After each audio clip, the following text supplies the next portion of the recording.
বিয়ের জন্য কেমন পাত্রপাত্রী দেখা উচিত? আমাদের সমাজে বেশিরভাগ ক্ষেত্রে সুন্দরী কন্যা বা বীরত্বশালী বর দেখে বিয়ে দেওয়া হয়। আমি প্রায় সময় বলি ভাই, আজকাল পাত্রপক্ষ তারা দেখে একটা ময়দার বস্তা, আর পাত্রীপক্ষ তারা দেখে একটা টাকার বস্তা। অর্থাৎ মানুষের সাথে মানুষের বিয়ে খুব কম হয়। আস্তে জোগাড় দিয়েন না, জোগাড় দেন না, মানুষ আমল করে কম। এটা আমার অভিজ্ঞতা, আল্লাহ মাফ করো। জোগাড় দিয়ে লাভ নাই ভাই, আমল করতে হবে। যুবক এখানে বেশিরভাগ। নবী করিম সাল্লাল্লাহু আলাইহি সাল্লাম বলেছেন, ফাসবার বিজাতিদ দ্বীন, দিনদার জীবন সঙ্গী পেয়ে জেতার চেষ্টা করবা। আমরা গাড়িতে আজকে আস্তে আস্তে আলেমরা একসাথে সবাই আসছে, আমরা আলোচনা করতেছিলাম যে ওলামা একরাম, যাদের বেশিরভাগই ওলামা একরাম, তারা পারিবারিকভাবে সবচেয়ে সুখী এবং এত বেশি বৌভক্ত। কালকে যে কোনো একজন আলেমের সাথে যমুনা টেলিভিশনে প্রোগ্রাম ছিল, বের হওয়ার পরে হাঁটতে হাঁটতে আস্তে আস্তে উনি বলে যে ভাই, কি যে দোয়া আমার স্ত্রীর জন্য আসে, এত কেয়ার করে, আমি অসুস্থ মানুষ, এত আদর, এত স্নেহ, এত খোঁজ খবর নেয়। তো আমি আজকে আলোচনা করলাম, দেখলাম যে আমাদের সাথে আলেম ওলামা যারা ছিলেন সবাই শুধু বোধ তারিফ করতেছে।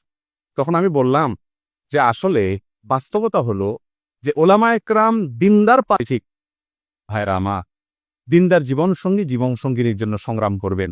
মুরব্বীরা, বাবারা, টাকা পয়সা, সৌন্দর্য, রূপ লাবণ্য, এগুলো মানুষের জীবনে আসে আর যায়। মানুষের ব্যক্তিত্ব, পার্সোনালিটি, তার যে সুন্দর আচরণ, আখলাক, এগুলাই থেকে যায়। এগুলো দেখে বিবাহ শাদী করবেন।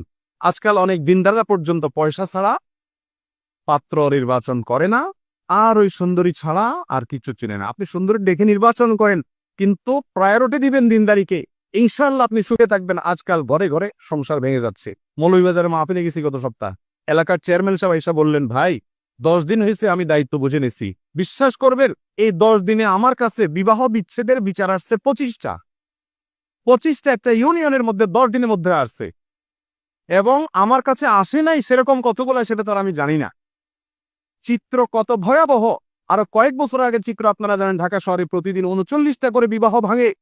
আমি একটা কথা সব জায়গায় বলি, ও যুবক, এই যে বুড়া চাচারা আছে, মুরব্বীরা আছে, ওনাদের কাছে একটু জিজ্ঞাসা করেন তো, চান্তিজির সাথে ওনাদের যে রিলেশনটা, সম্পর্কটা, এটাকে আজকালকার যুবকদের যে 2 নম্বর ভালোবাসা, যেটা মেড ইন চায়না, এরকম নাকি পিওর ছিল?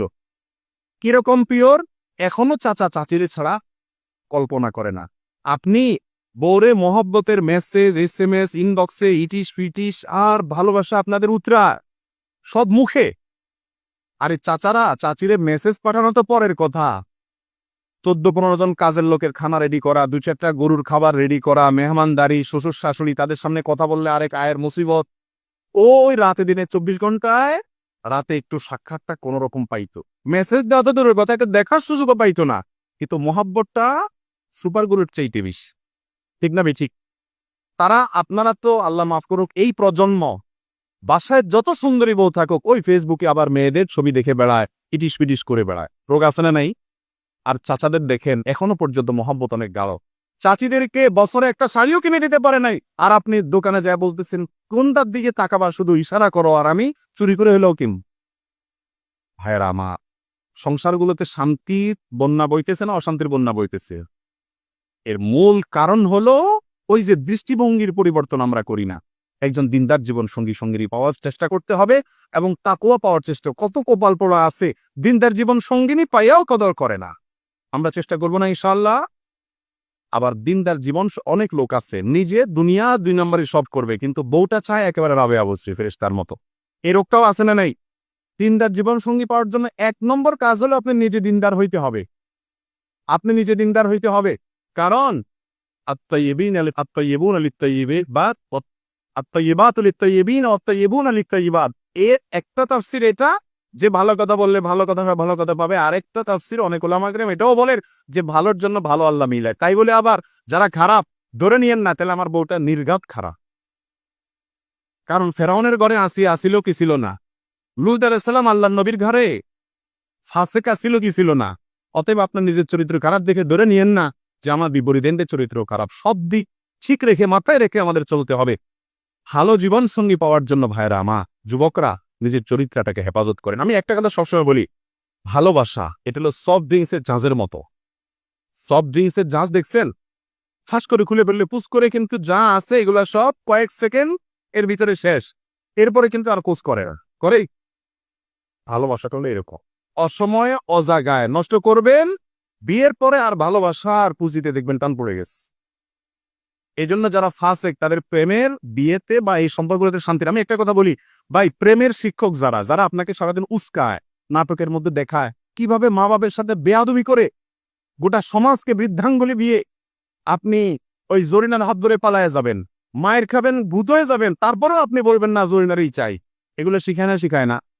এই প্রেমের শিক্ষক যারা নাটক সিনেমা বা বিভিন্ন মডেলিং এ যারা আছেন, আমি সবার কথা বলতেছি না, যারা এগুলো ট্রেনিং দেয় সারাদিন আপনাদেরকে, এদের দাম্পত্য জীবনটা হলো এরকম যে পত্রিকার পাতা করলে দেখা বিয়ে নম্বর 6, বিয়ে নম্বর 7, বিয়ে নম্বর 8, ঠিক না বেঠিক?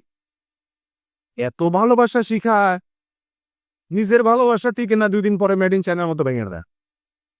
এদের থেকে ভালোবাসা শিখবেন না মোহাম্মদ রাসূলুল্লাহ সাল্লাল্লাহু আলাইহি ওয়াসাল্লাম থেকে শিখবেন? তাহলে চরিত্রকে হেফাজত করতে হবে। যুবক, এই যুগে সবচেয়ে কঠিন কাজ এটা, চরিত্রকে হেফাজত করা।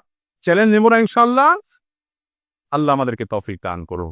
নেক বিবি পাওয়ার জন্য দোয়াও করতে হবে। সূরা ফুরকান আয়াত নম্বর 74, রব্বানা হাব লানা মিন আজওয়াজিনা ওয়া যুররিয়াতিনা কুররাতা আয়ুন ওয়াজআলনা লিল মুত্তাকিনা ইমামা। আমি ছাত্র জীবনে যখন এই আয়াতের অর্থ বুঝছি, যখন মাদ্রাসার এমন ক্লাসে পড়ছি যে অর্থ বুঝছি, এরপর থেকে এই আয়াত পড়া আমি কখনো ছাই নাই। আলহামদুলিল্লাহ, আল্লাহ রাব্বুল আলামিন এমন জীবন সঙ্গী আমল কেন শুধু বেশিরভাগ আলেম আমাদেরকে দান করেছেন। সব হুজুররা শুধু দেখি আপনার বইয়ের তারিফ করে। আমি বলি কি ব্যাপার, সবাই দেখি বইয়ের তারিফ করে। ভাইরা আমার, তারিফ তো বোঝা যায় ফেক না আসল। আল্লাহ তাআলা তাদেরকে সুখে রাখছেন, যারা বুঝেন তারা সেটার কদর করেন। এই জন্য ভালো বউ পাওয়ার জন্য অন্তত চরিত্রটাকে ভালো রাখবো তো ইনশাআল্লাহ। আল্লাহ আমাদেরকে হেফাজত থাকা তৌফিক দান করে।